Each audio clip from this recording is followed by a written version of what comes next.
Assalamualaikum dan salam sejahtera. Saya Nazri Kahar. Ini Agenda Awani.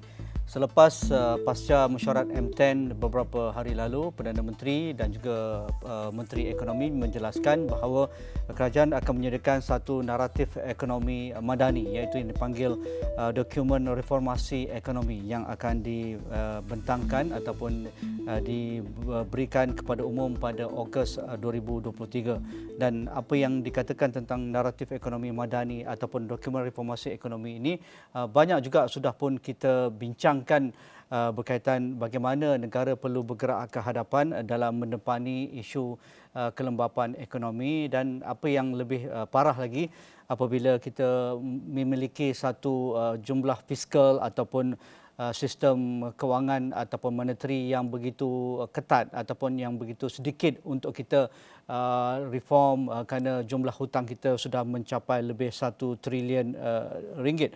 Jadi untuk melihat perkara ini, apakah yang dimaksudkan dengan dokumen reformasi ekonomi yang mungkin sudah pun kita dengar beberapa polisi-polisi yang sudah pun digerakkan ataupun diumumkan sebelum ini, antaranya berkaitan dengan perubahan kategori pendapatan isi rumah yang seringkali kita gunakan ataupun sinonim dengan kategori B40, N40 ataupun T20 yang diubah kepada pendapatan boleh belanja bersih yang berkaitan dengan bilangan ahli keluarga, jenis kediaman, belanja-belanja ataupun perbelanjaan asas yang lain. Semuanya itu akan dikategorikan dalam pendapatan boleh belanja bersih berbanding kategori pendapatan B40, M40 ataupun T20. Begitu juga kerajaan sedang ataupun serius untuk menstrukturkan semula subsidi dan beberapa perbelanjaan subsidi kerajaan yang tinggi, antaranya perbelanjaan memberi subsidi kepada sektor penggunaan tenaga ataupun elektrik yang sudah pun dimulakan dengan pengguna corporate ataupun komersial yang syarikat-syarikat multinasional tidak lagi menerima subsidi penggunaan tenaga mereka.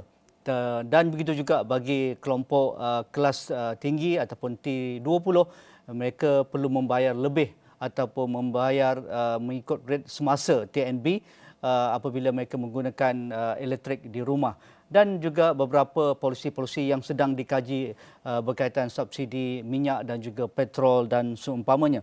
Jadi untuk melihat kerana isu ini amat digemari oleh pakar-pakar ekonomi, bilakah negara perlu berganjak ataupun ada anjakan besar berkaitan mengubah struktur ekonomi yang sudah pun agak stagnan, agak lama. Jadi Profesor Dr. Zakaria Abdul Rashid, penganalisis ekonomi, sudah pun bersedia dengan saya pada malam ini untuk memberikan input dan pandangan beliau. Prof, apa khabar? Baik, Alhamdulillah Nazri. Ya, Prof. Saya sihat saja. Alhamdulillah. Apabila dalam setiap minggu kerajaan ada memberikan indikator ataupun beberapa pengumuman berkaitan dengan ekonomi, dan yang terkini selepas mesyuarat Majlis Tindakan Ekonomi Negara, Perdana Menteri mengumumkan bahawa kerajaan akan menjangka melancarkan dokumen reformasi ekonomi yang dikenali sebagai naratif ekonomi madani menjelang Ogos tahun ini. Jadi ia untuk memberikan indikator ataupun hala tuju ekonomi negara bagi memudahkan rujukan ataupun tindakan-tindakan berbentuk polisi dan juga dasar bagi semua agensi dan semua setiap kementerian yang berkenaan. Jadi apa pandangan awal Prof tentang hal ini? Ya Nazri, saya rasa ekonomi Malaysia telah untuk sekian lama tempohnya telah terperangkap di dalam usaha untuk menjadikan ekonomi Malaysia ni ekonomi maju. Kalau kita masih ingat lagi, kita pernah dalam berhasrat untuk menjadi sebuah ekonomi berpendapatan tinggi. Kemudian kita pada 2020, kemudian kita dapati perkara demikian tidak tercapai. Kemudian kita dilanda pula dengan krisis-krisis ekonomi dunia dan juga COVID yang tidak disangka-sangka.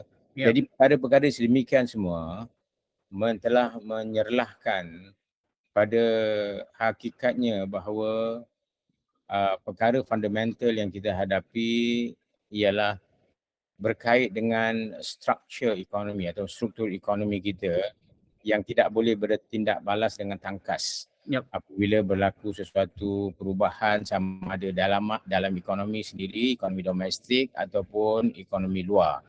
Jadi apa yang saya agakkan apa yang ingin dilakukan oleh naratif ekonomi madani ini, apa yang dikatakan tadi ialah menyediakan satu cadangan mereformasi ekonomi kita ni supaya segala kekangan ataupun hambatan-hambatan Yep. yang sedang kita hadapi sekarang ini dapat diselesaikan. Ya, Prof, kerana lanjutan daripada pengumuman tersebut, Perdana Menteri juga menjelaskan sedikit lagi bahawa reformasi ekonomi ini amat penting untuk diputuskan segera dalam mesyuarat-mesyuarat akan datang, termasuk mesyuarat Majlis Tindakan Ekonomi Negara, berdasarkan cabaran-cabaran termasuk cabaran domestik dan juga cabaran global. Kerana Malaysia berhasrat dalam masa yang terdekat ini untuk mewujudkan ekonomi bernilai tinggi yang mapan dan juga menambah baik liputan keselamatan sosial. Apa komen Prof tentang hal ini? Ya, sebab kalau kita lihat pada akhirnya bagi apa jua yang ingin dicapai oleh sesebuah ekonomi termasuk ekonomi Malaysia, tentunya kita ingin memberikan keselesaan hidup kepada rakyat Malaysia sendiri. Kita mungkin berdagang dengan perdagangan antarabangsa dengan negara luar. Kita mungkin menarik pelabur-pelabur asing datang ke Malaysia ini dan kita telah menyediakan pelbagai insentif untuk perdagangan yang lebih luas, untuk rakan dagang yang banyak, yang boleh membantu kita, dan juga pelabur-pelabur asing yang masuk ke dalam negara kita yang dapat meningkatkan aktiviti ekonomi. Kita beri pelbagai insentif.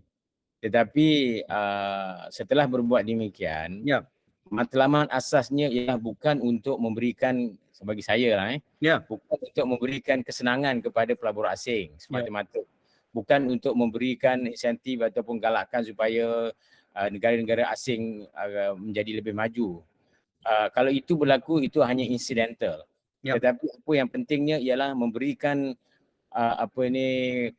keselesaan hidup, memberikan taraf hidup yang tinggi kepada rakyat Malaysia sendiri, ekonomi Malaysia.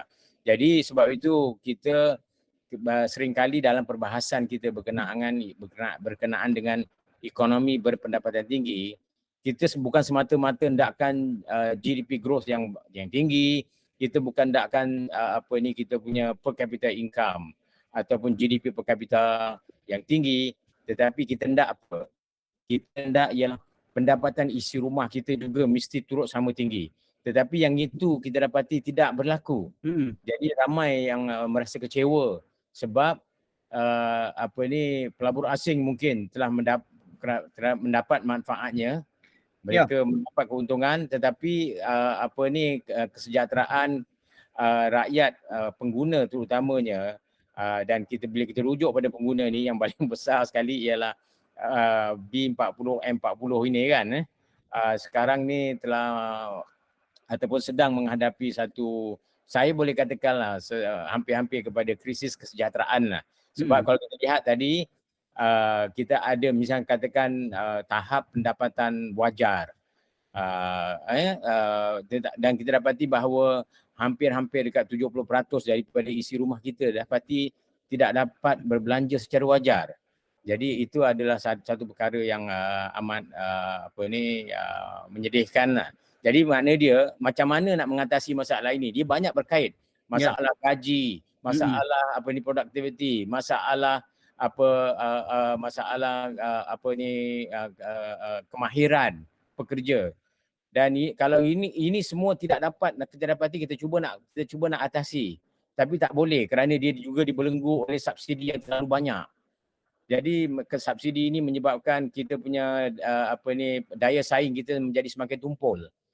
Jadi kalau kita nak mengatasi masalah kesejahteraan itu tadi, kita kena tangani semua perkara-perkara tadi. Perkara kemahiran pekerja, perkara produktiviti, perkara daya saing kita, perkara subsidi. Ini semua kita kena address isu ni dulu, dan inilah yang saya katakan, yang kita katakan tadi, memerlukan satu reformasi struktur di dalam ekonomi kita. Saya rasa itulah yang juga yang ingin dinyatakan di dalam naratif ekonomi madani ini.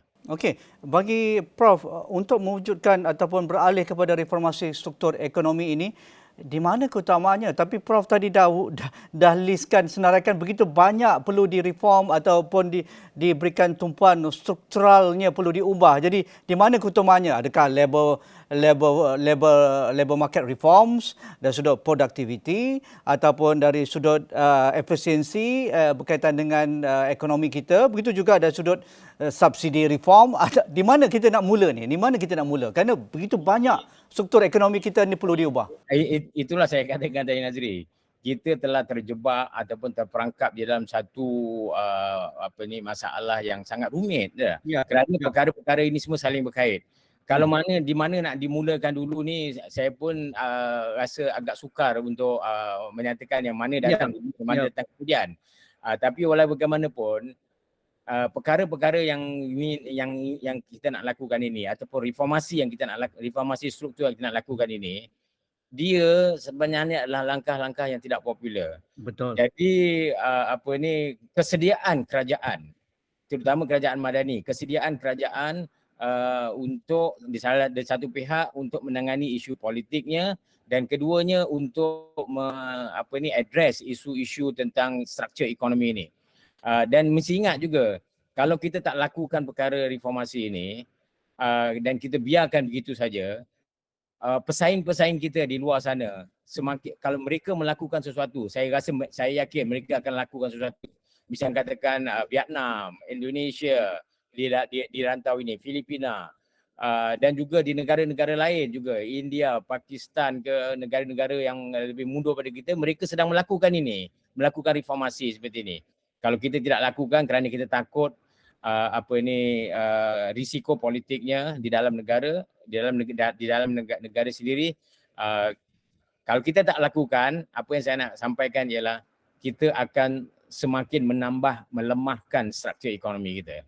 Jadi sebab tu bila makin lemah, di masa akan datang bila kita nak melakukan reformasi, dia akan menjadi lebih sukar, lebih kuat. Seperti yang saya katakan sekarang ni. Kita dah menghadapi kesukaran sekarang ni. Ya, Prof, itu yang kita nak dapatkan pandangan Prof. Kerana yang terkini apabila kerajaan ingin float ataupun memberikan harga pasaran bagi kelompok T20 dalam penggunaan elektrik di rumah supaya membayar dengan harga pasaran tanpa ada subsidi kerajaan. Kita sudah ada mendengar keluhan dan rasa tidak puas hati di kalangan kategori ini kerana mereka seringkali dianggap sebagai T20 tetapi sebenarnya mereka berada di T20 yang bawah dan begitu banyak komitmen perbelanjaan isi rumah mereka walaupun pendapatan mereka melebihi RM15,000 sebulan. Jadi itu sudah pun menjadi polemik. Sedangkan kerajaan bertekad ini perlu dilakukan dahulu kerana subsidi elektrik memakan berbilion ringgit. Belum lagi kita bercerita subsidi keseluruhan hampir 80 bilion pada tahun lalu yang tertinggi dalam sejarah negara. Jadi di mana kita nak melakukan dalam masa yang sama, tidak popular, ia akan menjadi political suicide pada kerajaan, tetapi Prof katakan tadi ini perlu dilakukan. Tidak ada orang kata pun tolak ansur kalau kita nak mengubah struktur ekonomi kita, Prof. Sebagai contoh. Ya, saya memang juga beranggapan demikian. Bermakna sekarang ni, saya kata tadi, masalah yang urgent sekarang ialah kesejahteraan. Jadi kita nak mengatakan kesejahteraan, kita mesti meningkatkan pendapatan isi rumah. Pendapatan isi rumah nak ditingkatkan mesti melalui dengan peningkatan gaji. Yep. Dan untuk peningkatan gaji, gaji ini tidak boleh dipaksa untuk naik tanpa peningkatan produktiviti. Dan untuk meningkatkan produktiviti, kita juga mesti mengurangkan subsidi tadi. Yep. Kerana subsidi ini menjadikan persaingan kita tumpul. Yep. Produktiviti menjadi lemah. Jadi saya rasa saya bersetuju bahawa subsidi mesti dirasionalisasikan dan mesti terpilih-pilih. Yep. Mesti berhati-hati, mesti terpilih-pilih supaya kita dapat meningkatkan produktiviti, dan bila meningkat produktiviti dia mesti dituruti. Saya rasa dia mesti dituruti juga dengan peningkatan di dalam kemahiran pekerja. Dan kemahiran kerja barulah meningkatkan gaji. Jadi kalau macam katakan tadi, kita banyak berbahas tentang kita nak menjadikan gaji kita menjadi gaji yang progresif seperti Singapura buat. Misal contohnya kan tapi kita tidak boleh preoccupied in our mind iaitu kita nak naik gaji, nak naik gaji. Tak ada majikan yang akan bersedia menaikkan gaji pekerjanya kalau tidak ada peningkatan di dalam kemahiran, di dalam produktiviti. Jadi misal contohnya di Singapura pun begitu juga. Mereka menyediakan environment yang sungguh sihat di dalam peningkatan kemahiran dan peningkatan produktiviti, dan kemudiannya peningkatan gaji itu telah diselia dengan begitu rapi sekali supaya gaji di semua peringkat akan meningkat.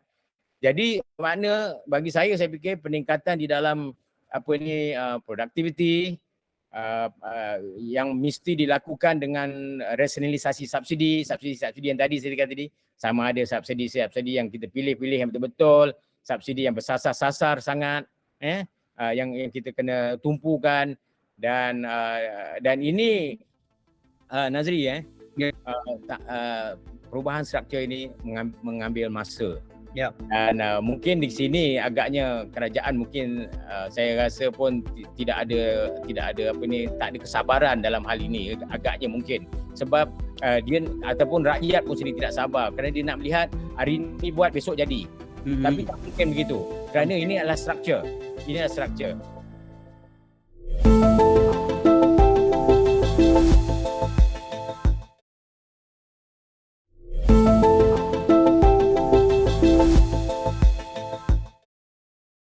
Ya, Prof, berkaitan dengan isu poket rakyat, ini amat sensitif sampai ke tahap kita memberikan subsidi ataupun pelepasan cukai, macam-macam lagi lah kepada pengusaha pihak industrinya, terutamanya berkaitan dengan isu poket rakyat, isu perbelanjaan harian rakyat seperti barang makanan,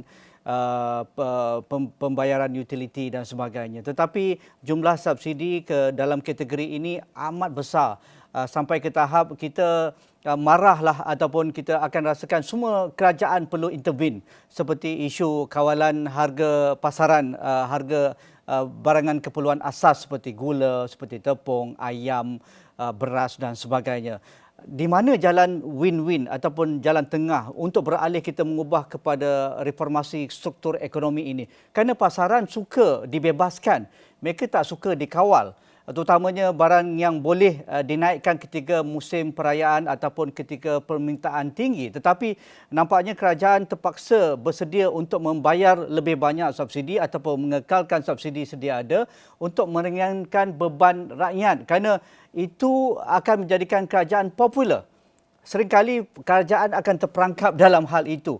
Setiap kali perubahan kerajaan ataupun ingin menarik semula harga kawalan ataupun untuk mengapungkan semula harga kepada pasaran, tetapi ia sukar sekali untuk dilaksanakan.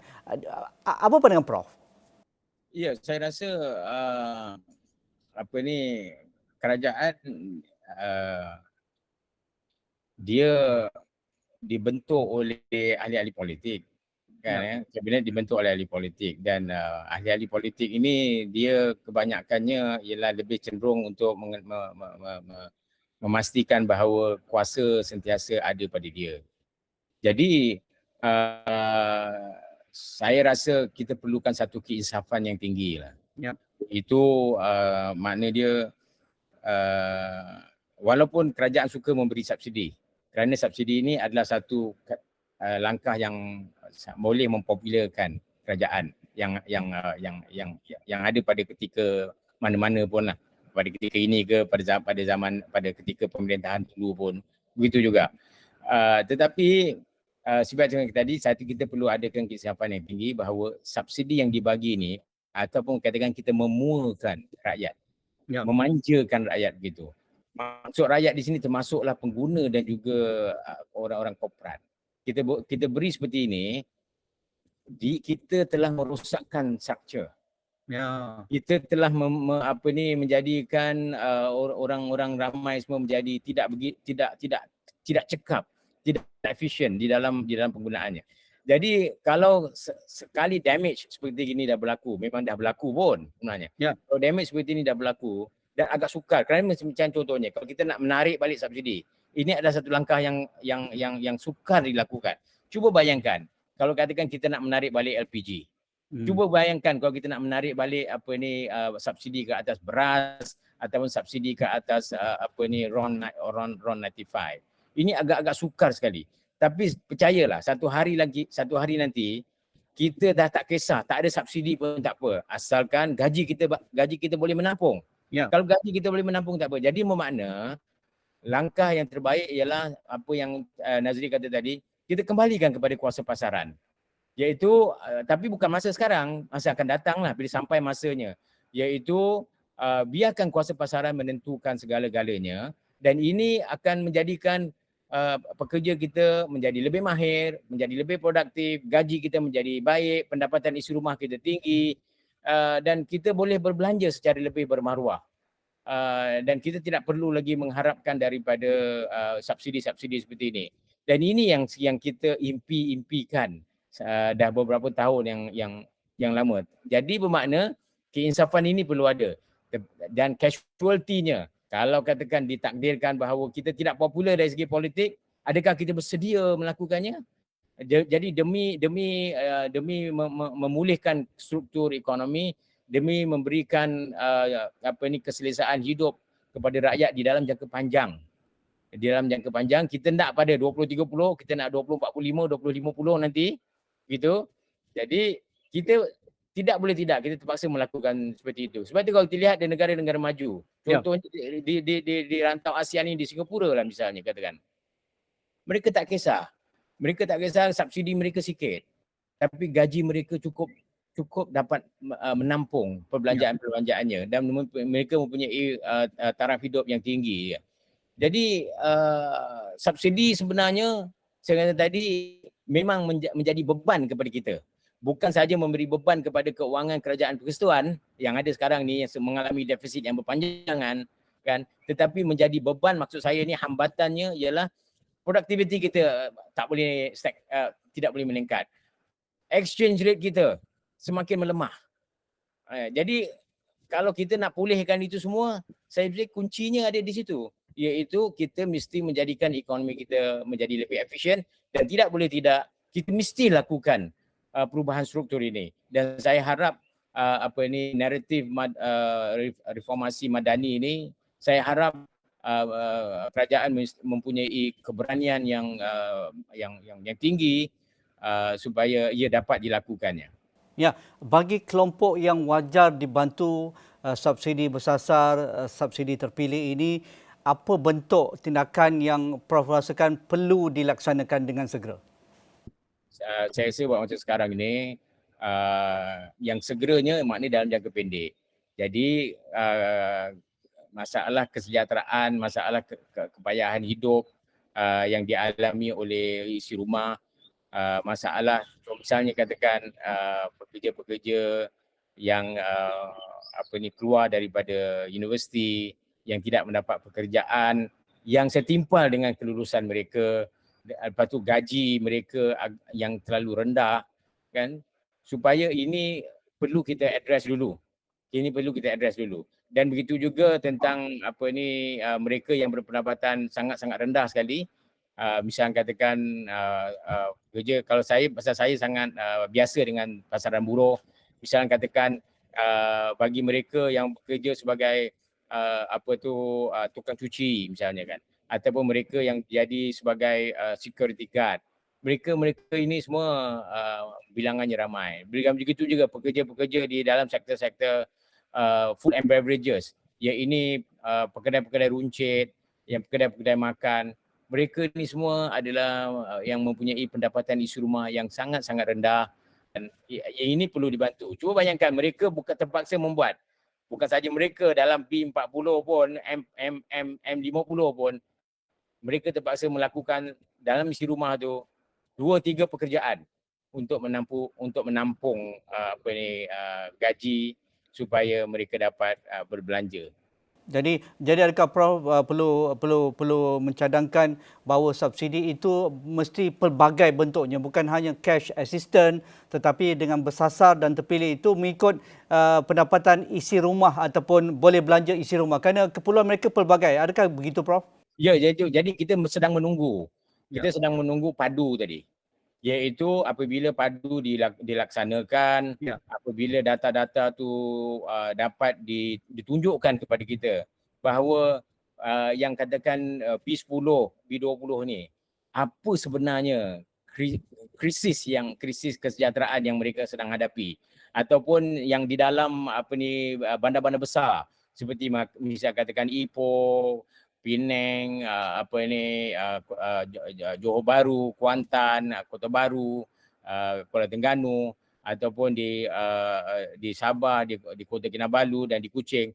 Mereka ni semua ni ramai di kawasan-kawasan bandar-bandar besar dan di kawasan-kawasan seperti itu. Mereka juga sedang menghadapi krisis kesejahteraan pendapatan ini, dan saya rasa kita sedang menunggu data-data padu ni, apa bentuk krisis kesejahteraan yang mereka sedang hadapi, dan analisis seterusnya perlu dilakukan dan dia ambil tindakan segera. Ini tindakan segera untuk mengatasi masalah kesejahteraan, dan pada masa yang sama juga soal subsidi tadi perlu ditangani dengan bijak. Seperti kata pepatah Melayu, kita menarik rambut dari tepung, tepung jangan berselerak, rambut jangan putus. Jadi makna dia biar yang perlu dibantu kesejahteraannya itu dibantu supaya soal kesejahteraan dapat kita tangani dengan baik. Tetapi pada masa yang sama kita tidaklah pula menjadikan kewangan kerajaan persekutuan menjadi krisis pula. Dan begitu juga apabila kita nak menangani soal subsidi tadi supaya dapat meningkatkan produktiviti dan meningkatkan produktiviti dan daya saing negara, ekonomi negara, kita tidaklah terlalu gairah sangat tanpa memikirkan kesannya kepada kesejahteraan. Kerana apabila kita menarik balik subsidi, dia akan memberi kesan kepada kesejahteraan. Sebab itu kata-kata tadi, melakukan sesuatu ada tindakan negatifnya kepada yang lain. Antara dua ni, antara produktiviti dan kesejahteraan. Jadi seperti saya katakan tadi, kita lakukan yang satu tapi dengan cukup cermat dan berhati-hati. Dan ini perlukan, saya katakan tadi, data dan analisis yang lengkap. Menarik Prof. Itu kita harapkan dalam naratif ekonomi madani ini untuk mengubah struktur ekonomi negara. Semoga ia menjadi realiti. Political will ataupun kehendak politik itu perlu melangkaui politik populis ataupun politik yang hanya menjadikan kerajaan itu popular, tetapi sebenarnya dari sudut ekonomi ia menjadi lebih parah dalam hal kita menguruskan ekonomi negara. Terima kasih Prof. Dr. Zakaria Abdul Rashid, penganalisis ekonomi, dalam kita membincangkan naratif ekonomi madani dan juga apa yang perlu dilakukan dalam melakukan reformasi kepada struktur ekonomi negara. Sekian sahaja bersama saya Nazri Kahar malam ini. Assalamualaikum, kita jumpa lagi.